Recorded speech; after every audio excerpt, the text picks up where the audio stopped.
तो चलिए आज से स्टार्ट करते हैं हम लोग चैप्टर नंबर 4। कौन सा है चैप्टर नंबर 4? फिजिक्स के अंदर हम लोग पढ़ेंगे चैप्टर नंबर 4। उस चैप्टर का नाम है वर्क, एनर्जी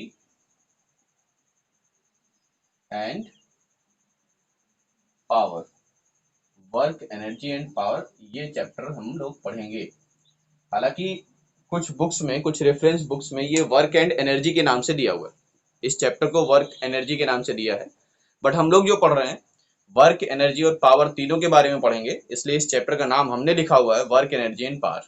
ठीक है, तो यहां से स्टार्ट करते हैं। पहला क्वेश्चन अराइज होता है इस चैप्टर का, क्योंकि पहला चैप्टर का नाम ही है वर्क, एनर्जी एंड पावर। तो what is work? First question arises, what is work? Work क्या है? किसको आप कहोगे कि वर्क है, किसको आप कहोगे कि वर्क नहीं है? कब आप कह सकते हो कि वर्क है, कब आप कह सकते हैं कि वर्क नहीं है? तो भाई इसका आंसर भी कुछ देर में हम लोगों को मिलने वाला है। तो पहले आप देखते हैं कि व्हाट इज वर्क क्या होता है। What is work? तो बताओ बेटा, व्हाट इज वर्क? कोई भी एक एक करके बताना, भीड़ मत लगाना। तो चलिए, बहुत अच्छे डेफिनेशंस आप लोगों ने दिए हैं, बहुत सही भी है कुछ कुछ डेफिनेशंस, और कुछ डेफिनेशंस में डाउट रेज हो सकता है, बट काफी डेफिनेशंस आप लोगों ने जो दिए हैं वो सही है। एक तरह से देखा जाए कि work is said to be done when we apply a force on a body and body gets displaced its position, यानी बॉडी की पोजीशन चेंज हो जाए, किसकी वजह से? फोर्स की वजह से। तो फिर वो क्या कहलाएगा? वर्क कहलाएगा। जी बिल्कुल सही बात है। अब कई लोगों ने कहा कि हम फोर्स अप्लाई करते हैं तो वो वर्क है, मतलब हम कुछ भी काम कर रहे हैं, क्या वो वर्क है? क्या हम बैठकर एक पोजीशन पर बैठ करके 4 घंटे से पढ़ाई कर रहे हैं, क्या ये वर्क है? अकॉर्डिंग टू फिजिक्स ये वर्क नहीं है। हाँ, डेली लाइफ में आप वर्क कर रहे हो, सबसे मम्मी कहेंगी हाँ मेरा बेटा आज सुबह से बहुत काम किया, बहुत पढ़ाई किया, बट क्या आपने कोई काम किया on the basis of science? जी नहीं, आपने कोई भी काम नहीं किया, क्योंकि आपने पोजीशन चेंज नहीं की। आप 4 घंटे से एक ही पोजीशन पर बैठ करके पढ़ाई कर रहे थे, तो आपने क्या किया? वर्क डन नहीं किया। According to physics you have don't any work, आपने कोई भी वर्क नहीं किया। फिजिक्स कहती है वर्क आप तभी करोगे जब आप फोर्स अप्लाई करो। पहली चीज आपको क्या करना पड़ेगा? फोर्स अप्लाई करना पड़ेगा, और फोर्स अप्लाई करोगे तो फोर्स के डायरेक्शन में डिस्प्लेसमेंट होना चाहिए। क्या होना चाहिए? फोर्स की डायरेक्शन में डिस्प्लेसमेंट कंपलसरी है, यानी work is said to be done when we apply a force on a body and a body gets displaced in the direction of force। यानी आपकी डेफिनेशन क्या बन जाएगी? Work is said to be done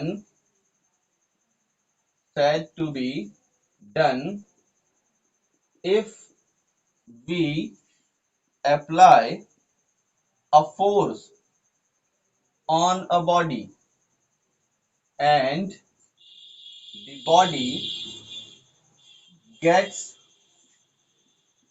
displaced in the direction of force, in the direction of force। तो भाई work कब कहलाएगा?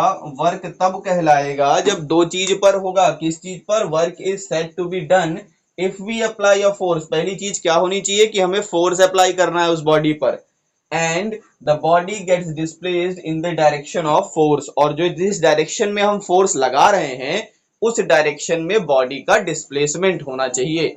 ये दो चीजें मोस्ट इंपॉर्टेंट है, यानी वर्क जो है हमारा, वो वर्क जो है दो चीजों पर डिपेंड कर रहा है।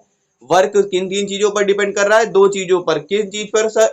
तो एक फोर्स पर, और दूसरी चीज किस पर? डिस्प्लेसमेंट पर। तो वर्क का फॉर्मूला क्या बन जाएगा बेटा? Work is dependent on force and work is dependent on displacement. तो फॉर्मूला क्या बन गया? Work is equal to force into displacement.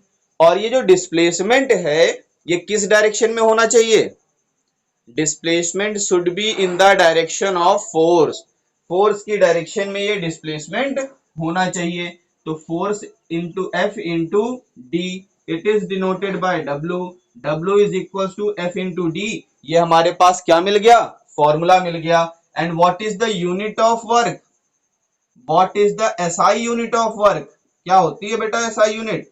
तो एसआई यूनिट होती है वर्क की जूल या फिर न्यूटन मीटर, न्यूटन मीटर या फिर आप जूल भी कह सकते हो, न्यूटन मीटर को ही जूल कहा जाता है।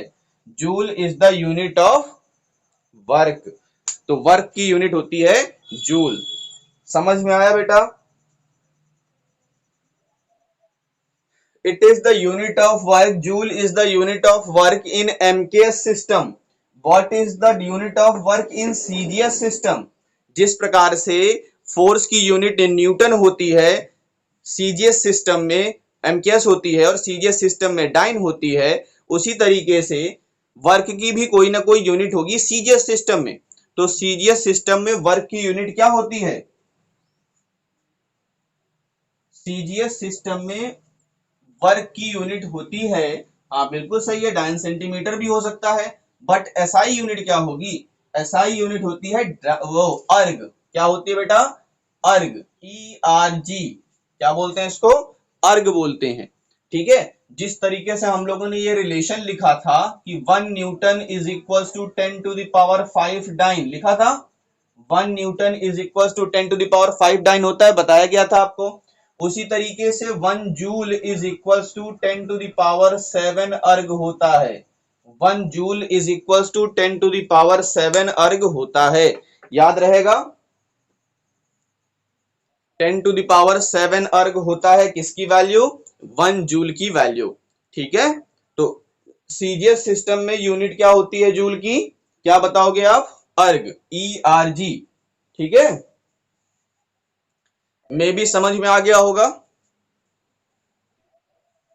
चलो ये तो बात हो गई कि अगर हम किसी बॉडी को डिस्प्लेस करेंगे, किसी डिस्प्लेसमेंट में क्या लगा करके, फोर्स लगा करके डिस्प्लेसमेंट प्रोड्यूस करते हैं, तो क्या कहलाता है?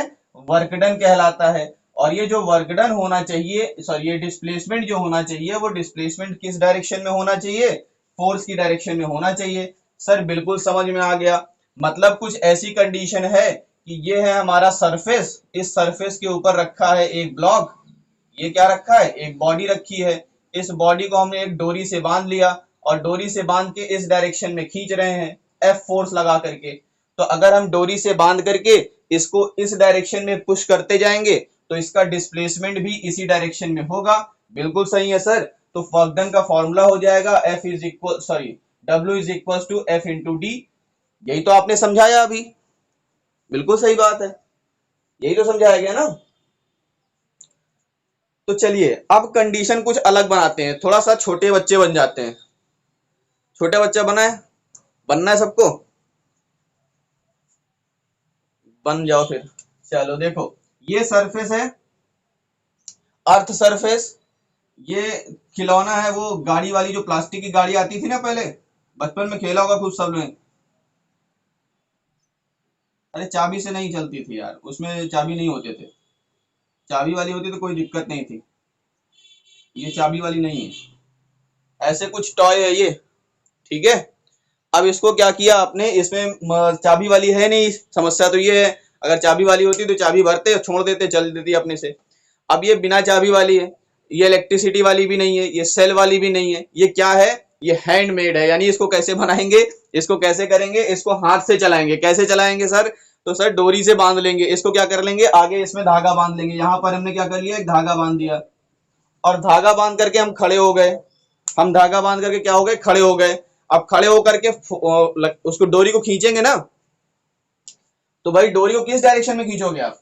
डोरी को खींचोगे इस डायरेक्शन में। आप यहां खड़े होकर जाओगे तो इस डायरेक्शन में खींचोगे ना, तो फोर्स अप्लाई किया आपने इस डायरेक्शन में, और ये जो गाड़ी है वो इस डायरेक्शन में मूव कर जाती है। तो बताइए, फोर्स और डायरेक्शन, फोर्स और डिस्प्लेसमेंट क्या दोनों एक ही डायरेक्शन में है? फोर्स इस डायरेक्शन में लग रहा है, डिस्प्लेसमेंट इधर हो रहा है, ये डिस्प्लेसमेंट हो रहा है। इन दोनों के बीच में एंगल कितना बन रहा है? थीटा। मान लीजिए एंगल कितना है? Theta. Theta is denoted angle है, वो एंगल है, थीटा से डिनोट किया जाता है एंगल को। तो थीटा से डिनोट कर रहे हैं भाई। अब प्रॉब्लम ये है कि अभी तक तो हम लोग पढ़ते चले आ रहे थे कि सर वर्क डन तो वो होता है कि फोर्स की डायरेक्शन में होना चाहिए डिस्प्लेसमेंट, यहाँ तो फोर्स अलग डायरेक्शन में लग रहा है, डिस्प्लेसमेंट अलग डायरेक्शन में लग रहा है, तो फिर फोर्स के डायरेक्शन में डिस्प्लेसमेंट कहाँ है? प्रॉब्लम क्रिएट हो गई, प्रॉब्लम क्रिएट हो गई। अब क्या किया जाए, अब क्या किया जाए? तो भैया देखो, आगे चल करके हम लोग पढ़ेंगे कि फोर्स क्या है, वेक्टर क्वांटिटी, ये तो जानते हो, force is a vector quantity, जानते हो। चलो आगे चल करके हम लोग पढ़ेंगे एक दो क्लास के बाद कि भैया वेक्टर क्वांटिटी को दो पार्ट्स में डिवाइड किया जाता है, यानी वेक्टर क्वांटिटी दो डायरेक्शन में हमेशा लगती है। यानी वेक्टर क्वांटिटी एक डायरेक्शन में तो लगा रहे हो, लेकिन उसका जो इफेक्ट है वो दो डायरेक्शन में लगता है। वेक्टर क्वांटिटी, किसी भी वेक्टर क्वांटिटी को, कोई भी वेक्टर क्वांटिटी जो होती है उसके दो कंपोनेंट होते हैं, दो डायरेक्शन में वो अप्लाई होती है। अगर वेक्टर क्वांटिटी है तो, स्केलर है तो कोई बात नहीं, बट अगर वेक्टर क्वांटिटी है तो वेक्टर क्वांटिटी का जो रिजल्ट होता है वो दो डायरेक्शन में अप्लाई होता है हमेशा। तो सर किस डायरेक्शन में अप्लाई होता है? एक तो अप्लाई होता है, ये मान लीजिए अर्थ सरफेस है और ये जो फोर्स है ये इससे थीटा एंगल क्रिएट किया हुआ है। कितना एंगल क्रिएट किया है? थीटा एंगल क्रिएट किया है। तो इसका एक कंपोनेंट अर्थ के सरफेस के अलोंग लगेगा और दूसरा कंपोनेंट अर्थ के सरफेस के परपेंडिकुलर लगेगा। इस तरीके से वर्क करता है। अर्थ के सरफेस के पैरेलल यानी अलोंग और अर्थ के सरफेस के परपेंडिकुलर, दो फॉर्म में ये लगता है। जिसके साथ थीटा टच में होता है उसको बोलते हैं हॉरिजेंटल कंपोनेंट और लिखते हैं एफ कॉस थीटा से, और जो दूसरा कंपोनेंट होता है उसको कहते हैं वर्टिकल कंपोनेंट और लिखा जाता है एफ साइन थीटा से। अब ये sir sine theta cos theta क्या है? नहीं पढ़ा अभी आप लोगों ने साइन थीटा कॉस थीटा, कि पढ़ लिए हो?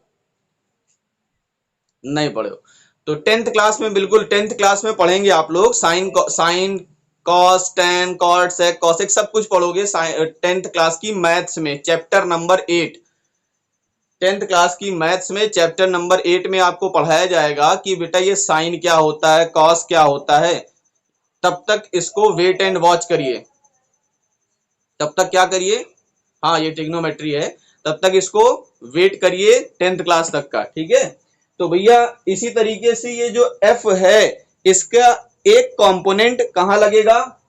इसके अलोंग लगेगा। कौन सा कंपोनेंट होगा? F cos theta. तो जो डिस्प्लेसमेंट हो रहा है, डिस्प्लेसमेंट हो रहा है ये किस डायरेक्शन में हो रहा है? एफ कॉस थीटा के डायरेक्शन में हो रहा है। एफ कॉस थीटा के डायरेक्शन में हो रहा है तो वर्क डन क्या बनेगा? वर्क डन बनेगा F cos theta into D, या फिर आप लिख सकते हो एफ डी कॉस थीटा। ये फॉर्मूला बन गया, ये बन गया फॉर्मूला। अब ये जो कॉस थीटा है, ये थीटा जो है वो एंगल कितना हो सकता है? तो सर थीटा की वैल्यू और कॉस थीटा की वैल्यू आप हमें बता दीजिए तो हम काम कर लेंगे फिर। तो थीटा की वैल्यू क्या हो सकती है? थीटा की वैल्यू 0 डिग्री हो सकती है, थीटा की वैल्यू 30 डिग्री दे सकता है, थीटा की वैल्यू 45 डिग्री दे सकता है, थीटा की वैल्यू 60 डिग्री दे सकता है, थीटा की वैल्यू 90 डिग्री दे सकता है, और थीटा की वैल्यू 180 डिग्री दिया जा सकता है आपको क्वेश्चन में। यानी क्वेश्चन में इन डिग्री के अलावा, इन एंगल्स के अलावा कोई भी एंगल आपको नहीं दिया जाएगा, इतना ध्यान रखिएगा। तो इसकी वैल्यू कॉस जीरो की वैल्यू, अगर थीटा की वैल्यू यहाँ जीरो रखिए तो बन जाएगा कॉस जीरो। कॉस जीरो की वैल्यू होती है 1। कॉस 30 की वैल्यू, कॉस 30 की वैल्यू सर होती है √3/2। कॉस 45 की वैल्यू 1/√2। कॉस 60 की वैल्यू 1/2 और कॉस 90 की वैल्यू 0 और कॉस 180 की वैल्यू -1। कॉस 180 की वैल्यू -1। तो बेटा ये वैल्यूज होती हैं, इन वैल्यू को आपको याद करना पड़ेगा।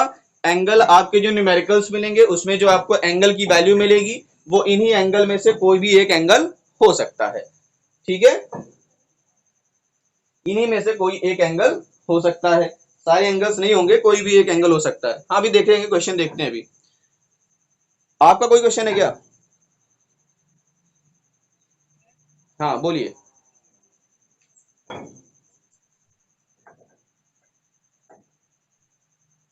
नहीं, अगर आप लिख रहे हो तो लिखना वर्क है, क्योंकि आप डिस्प्लेसमेंट कर रहे हो, फोर्स लगा रहे हो, डिस्प्लेसमेंट हो रहा है। हाँ हाँ पेन का डिस्प्लेसमेंट हो रहा है तो वर्क है फिर, ठीक है। इतना समझ में आया? कोई दिक्कत किसी को?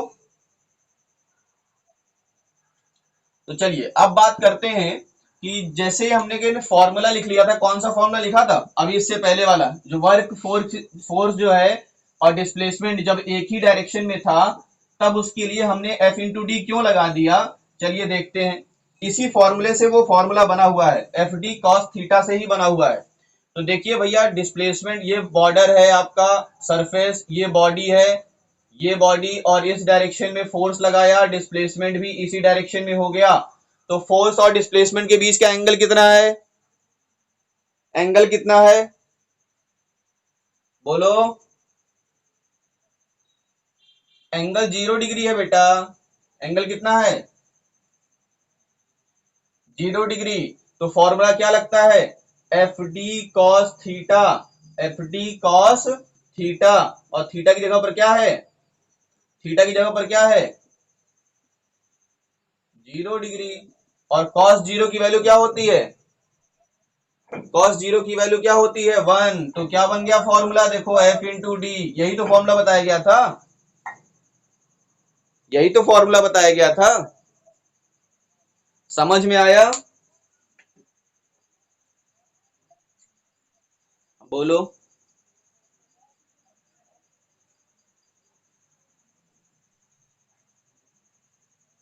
बिल्कुल होगा, वर्क डन नेगेटिव डायरेक्शन में होगा, बिल्कुल होगा। देखिए बिल्कुल, ये देखिए, ये एक कार खड़ी है, ये एक कार खड़ी है, ठीक है, ये सरफेस है, ये कार है। अब कार को आप क्या कर रहे हो, कार आगे की तरफ बढ़ रही है इस डायरेक्शन में, कार आगे की तरफ बढ़ रही है इस डायरेक्शन में।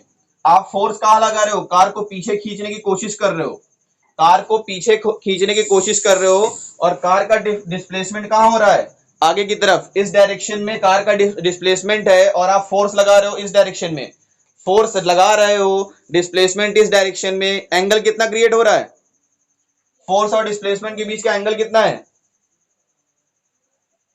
180, 180, पूरा एंगल 180। तो बेटा W इज इक्वल टू क्या फॉर्मूला बताया गया, F D cos theta, cos की जगह पर 180, कॉस की जगह पर 180। तो W is equal to F D cos 180 की वैल्यू -1।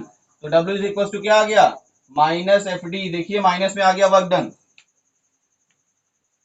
यानी work done can be positive, work done can be negative, and work done can be zero. Work done positive भी हो सकता है, वर्क डन नेगेटिव भी हो सकता है, वर्क डन जीरो भी हो सकता है। यानी हम फोर्स भी लगाएंगे, डिस्प्लेसमेंट भी होगा, तब भी वर्क डन जीरो हो सकता है। फोर्स भी लगाएंगे और डिस्प्लेसमेंट भी होगा, फिर भी वर्क डन क्या होगा, जीरो होगा। साइंस कहता है, फिजिक्स के अकॉर्डिंग सब कुछ पॉसिबल है, बता रहा हूं, फिजिक्स के अकॉर्डिंग सब कुछ पॉसिबल है। फिजिक्स कहती है कि भैया अगर आप डिस्प्लेसमेंट भी कर रहे हो, आप वर्क भी फोर्स भी लगा रहे हो, फिर भी वर्क डन जीरो है।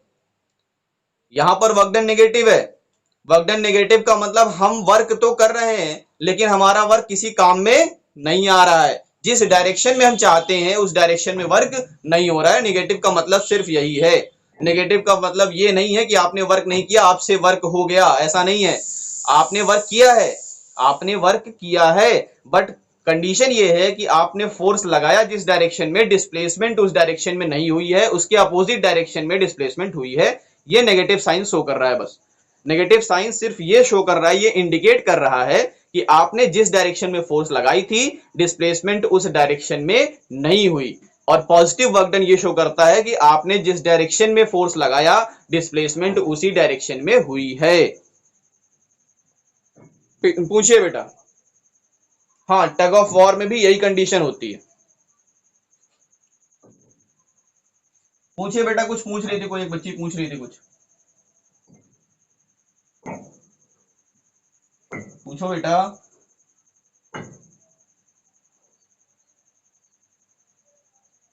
गायब हो गई क्या, तो चलो फिलहाल जब आएगी तो पूछ लेगी। तो कंडीशन ये है कि वर्क डन क्या होता है, वर्क डन हमारा हो गया पॉजिटिव, वर्क डन हो गया नेगेटिव। अब वर्क डन जीरो कैसे हो सकता है, ये सर डिस्प्लेसमेंट भी हो रहा है, फोर्स भी लगा रहे हैं, फिर भी आप कह रहे हैं वर्क डन जीरो। तो देखिए, चलिए हमने फोर्स लगाया ऊपर डायरेक्शन में, ऐसे फोर्स लगा रहे हैं, ऐसे फोर्स लगा रहे हैं, और डिस्प्लेसमेंट कहां कर रहे हैं, इस डायरेक्शन में। यानी डिस्प्लेसमेंट की डायरेक्शन ये है, फोर्स की डायरेक्शन ऊपर है, एंगल कितना बन रहा है बेटा? 90 डिग्री। अब लगाओ W, W is equal to F D cos 90, और कॉस 90 की वैल्यू क्या बताई गई? 0। तो एफ डी क्या हो गया? Multiply by 0। W is equal to work done कितना? 0 हो गया। अब देखिए कैसे, फॉर एग्जाम्पल एग्जाम्पल देते हैं। तो आप क्या करिए, सूटकेस लीजिए, एक सूटकेस बड़ा सा भारी सा, उसको अपने सिर पे रख लीजिए। तो सिर पर रखेंगे तो आप फोर्स कहां लगाएंगे?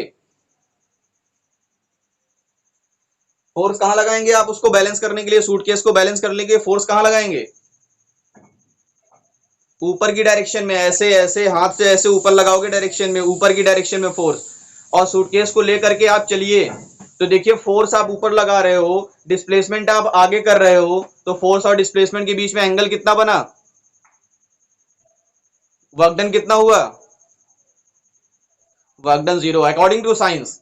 जैसे कूली होते हैं, वो जो उसमें प्लेटफॉर्म पे, ट्रेन के प्लेटफॉर्म पे कूली होते हैं, कूली लोग क्या करते हैं, अपने सर पर रखते हैं बाहर, और ऊपर से क्या करते हैं, उसको लगाते हैं फोर्स ऊपर की डायरेक्शन में। तो उन्होंने कुछ वर्क किया? कूली ने वर्क किया? कूली ने वर्क नहीं किया। अकॉर्डिंग टू साइंस कूली ने कोई वर्क नहीं किया। तो अब क्या करिएगा, जब भी आप ट्रेन से जाइएगा, कुली को हायर कीजिएगा और उसको साइंस समझाइएगा कि आपने कोई वर्क नहीं किया, इसलिए हम आपको कोई पैसे नहीं देंगे। फिर उसके बाद वो जो बताएगा वो साइंस आप सुनिएगा फिर, ठीक है? तो उसको साइंस जरूर पढ़ाना, जब भी आप जाना, कभी भी ट्रेवल करने जाना, तो कुली हायर करना, उसको सामान देना अपना, और उसके बाद उसको जब वो पैसे मांगने लगे तो उसको साइंस समझा देना। वो नौकरी नहीं छोड़ेगा, कान के नीचे पहले 2-3 लगाएगा। है ना? तो ये है, देखो फिजिक्स। वहां पर फोर्स कहाँ लगेगा बेटा? फोर्स तो सीधे डायरेक्शन में लगता है ना, इंजन फोर्स लगाता है वहां पर, इंजन फोर्स लगाता है ना वहां पर। तो ग्रेविटेशनल फोर्स उस पर लग रहा है, उस पर लगने से मतलब नहीं है। जब होता क्या है कि वर्क डन तब होता है, हम पर भी तो फोर्स लग रहा है, तो क्या वर्क डन हो जाएगा? हम पर भी तो फोर्स लग रहा है, क्या वर्क डन होगा? हम जिस पर फोर्स लगाएंगे तब वर्क डन होगा ना। अगर हम किसी पर फोर्स लगाते हैं और फोर्स लगाने के बाद वो बॉडी डिस्प्लेस हो जाती है, तो हमारे द्वारा वर्क किया गया। अब हम पर फोर्स लग रहा है, हम ही डिस्प्लेस कर रहे हैं, तो हमने वर्क कहां किया? हम पर फोर्स थोड़ी ना लगे। जब हम किसी पर फोर्स लगाते हैं तब वर्क डन होता है, हम पर फोर्स लगता है तो वर्क डन नहीं है। फिर वो it is known as negative work done, इसको कहते हैं नेगेटिव वर्क डन। जब हम क्या करें, फोर्स लगाएं, हम पर फोर्स लगे, तो which is known as negative direction. जब फोर्स फोर वर्क डन होगा, बट वर्क डन किस डायरेक्शन में होगा? नेगेटिव डायरेक्शन में होगा। यानी हम पर फोर्स लग जाए, हम किसी पर फोर्स लगाएं तो पॉजिटिव वर्क डन होता है। हम किसी पर फोर्स लगाएं और वो बॉडी डिस्प्लेसमेंट कर दे उसी डायरेक्शन में जिस डायरेक्शन में हम फोर्स लगा रहे हैं, तो वो कहलाएगा वर्क डन पॉजिटिव है। हम फोर्स लगा रहे हैं और डिस्प्लेसमेंट अपोजिट डायरेक्शन में हो रहा है, जिस डायरेक्शन में हम फोर्स लगा रहे हैं उस डायरेक्शन के अपोजिट डायरेक्शन में डिस्प्लेसमेंट हो रहा है, तो वर्क डन नेगेटिव होगा। उस कंडीशन पर कहा जाएगा कि वर्क हम पर किया गया है, वर्क हम पर किया गया है। तभी डिस्प्लेसमेंट क्या है? अपोजिट डायरेक्शन में, यानी सामने वाला वर्क कर रहा होगा ना, तब तो हमको डिस्प्लेस कर रहा है पीछे की डायरेक्शन में। हम आगे की तरफ फोर्स लगा रहे हैं, हमारा डिस्प्लेसमेंट पीछे की तरफ हो रहा है। जैसे हम आपको और खली को लड़ा दिया जाए, द ग्रेट खली को, ठीक है, फाइट चल रही है एकदम मस्त वाली, तो भाई अगर वो फोर्स लगाएगा तो आप फोर्स लगाओगे उसको पुश करने के लिए, वो फोर्स लगाएगा आपको पुश करने के लिए, तो जाहिर सी बात है वो जिस डायरेक्शन में फोर्स लगाएगा आपका डिस्प्लेसमेंट उसी डायरेक्शन में होगा। मान लीजिए ये है खली, ये है आप, दोनों लड़ रहे हैं, ये इधर फोर्स लगा रहा है, ये इधर फोर्स लगा रहा है। अभी जो खली है ये क्या करेगा? आपको इस डायरेक्शन में मोशन करा देगा। तो इसने क्या किया, खली ने क्या किया, इसी डायरेक्शन में फोर्स लगाया और इसी डायरेक्शन में डिस्प्लेसमेंट हुआ, तो वर्क डन बाय द खली इज पॉजिटिव। और आपने क्या किया, आपने इस डायरेक्शन में फोर्स लगाया बट डिस्प्लेसमेंट आपका इधर हो रहा है, अपोजिट डायरेक्शन में, तो ये क्या कहलाएगा? Negative work done. And work is done on you, आपके ऊपर वर्क हुआ और खली ने क्या किया, वर्क इज डन बाय खली। देखो ऑन और बाय ये डिफरेंस समझना। ऑन का मतलब पॉजिटिव सॉरी नेगेटिव, बाय का मतलब पॉजिटिव वर्क डन। तो कभी अगर कहीं क्वेश्चन में आ जाए कि work is done by the system then work is positive, and work is on the system then it is taken as negative. ठीक है ना, समझ में आ गया। तो बहुत सारे कॉन्सेप्ट हैं, छोटे छोटे कॉन्सेप्ट हैं बेटा। ये अभी ठीक है 9th क्लास में बहुत बड़ा टॉपिक नहीं है, 9th क्लास में बहुत छोटा सा टॉपिक है, बट 11th क्लास में आकर के ना यही बाय और ऑन पे इतना कंफ्यूज होते हैं बच्चे, इतने कंफ्यूज होते हैं इनको कुछ पल्ले नहीं पड़ता, क्योंकि आगे चल करके वर्क डन बहुत हाई फाई होने वाली है, खासकर जब हम लोग पढ़ेंगे थर्मोडायनेमिक्स 11th क्लास में। मजा आती है, लेकिन बच्चे रोते हैं क्योंकि उनको कॉन्सेप्ट नहीं समझ में आता, कॉन्सेप्ट याद नहीं रख पाते हैं। देखो छोटे छोटे कॉन्सेप्ट याद रखोगे तो बड़े बड़े कॉन्सेप्ट समझने में कोई दिक्कत नहीं होगी, छोटी छोटी चीजें याद रखनी है, बड़ी बड़ी चीजें फिर ऑटोमेटिक समझ में आने लगेंगी। बट छोटी छोटी चीजों को अगर याद नहीं रखोगे, उनमें डिफरेंस नहीं क्लियर करोगे, तो फिर वहां पर बड़ी चीजें कैसे समझ पाओगे। भाई अगर आपको एबीसीडी नहीं आती है तो आप एक पूरी बुक कैसे पढ़ सकते हो, है ना। तो लेकिन अगर आपको एबीसीडी अच्छे से आती है तो आप पूरी बुक पढ़ सकते हो ना। तो बस इतना ही कॉन्सेप्ट समझो कि छोटी छोटी चीजों को पकड़ना है, छोटी छोटी चीजों पर जो डिफरेंसेस होते हैं उन डिफरेंसेस को कंसीडर करते चलो, उन डिफरेंसेस को क्लियर करते चलो, आसानी से आगे चल करके आपकी पढ़ाई बहुत इजी वे में चलने वाली है, फिर मजा आएगा पढ़ने में आपको। तो कॉन्सेप्ट क्या है, छोटी छोटी चीजों को क्लियर करो। तो आज की क्लास समझ में आई बेटा। व्हाट इज वर्क, वर्क कितने टाइप का होता है, पॉजिटिव नेगेटिव जीरो, कब पॉजिटिव कब नेगेटिव कब जीरो, ये सारे कॉन्सेप्ट समझ में आ गए। तो बेटा वर्क की कहानी यहीं से खत्म, वर्क में बस इतना ही आपको पढ़ाया जाएगा। वर्क में आपको यह बताया गया कि व्हाट इज वर्क, वर्क कितने टाइप का होता है, मतलब इसे आप कहते हो नेचर ऑफ वर्क। इसे हम लोगों ने पढ़ा कि वर्क पॉजिटिव हो सकता है, वर्क नेगेटिव हो सकता है, work can be zero, it is known as nature of work. ये क्या था, वर्क का नेचर था, नेचर ऑफ वर्क हमने पढ़ा। उसके बाद हम लोगों ने पढ़ लिया कि किस डायरेक्शन में वर्क होगा, तो किस डायरेक्शन में डिस्प्लेसमेंट होगा, तब क्या कहेंगे, किसको पॉजिटिव कहेंगे किसको नेगेटिव कहेंगे। ये ठीक है, इतना समझ में आ गया। अब हम जो कल से कॉन्सेप्ट स्टार्ट करेंगे, मतलब नेक्स्ट डे से कॉन्सेप्ट पढ़ेंगे, वो होगी एनर्जी की बात, यानी एनर्जी के बारे में। पहले पावर नहीं, पहले एनर्जी फिर पावर, ठीक है, पहले एनर्जी। तो हम लोग नेक्स्ट क्लास में किसके बारे में डिस्कस करेंगे बेटा, एनर्जी के बारे में डिस्कस करेंगे। कितने टाइप्स की एनर्जी होती है, एनर्जी होती क्या है। तो आप थोड़ा सा पढ़ करके रखिएगा, क्योंकि पढ़े रहते हो तो थोड़ा सा बात करने में मजा आता है, आपसे पूछने में मजा आता है। तो पढ़ करके रखिएगा एनर्जी के बारे में, ठीक है। नेक्स्ट क्लास एनर्जी के कॉन्सेप्ट। ओके।